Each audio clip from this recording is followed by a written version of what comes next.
పెదదనవాడ గ్రామం 4000 జనాభా 2000 ఓటర్లు ఉన్న చోట హై స్కూల్ లేకపోవడం అనేది ఆశ్చర్యం.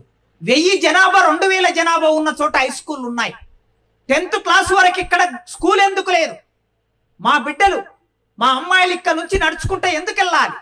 ఆ గుంతల రోడ్లో పడిపోతే, కింద పడితే, యాక్సిడెంట్ అయితే, చచ్చిపోతే, తండ్రి చచ్చిపోతే, తల్లి చచ్చిపోతే, పిల్లలు చచ్చిపోతే ఈ కుటుంబం బాధ ఎవడు అర్థం చేసుకోవాలి?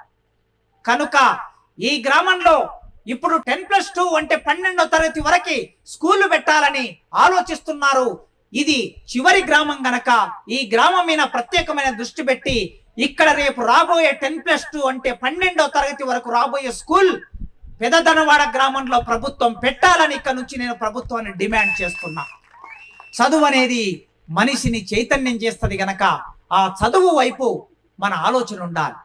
ఇవి నేను డిమాండ్ మాత్రమే. డిమాండ్లు చేస్తే, విజ్ఞప్తులు చేస్తే, అడుగుతే ఎవడైనా పనులు చేస్తారా? చేసిన దాఖలాలు ఉన్నాయా? లేవు. పోరాటం చేస్తేనే ఏవైనా వస్తాయి.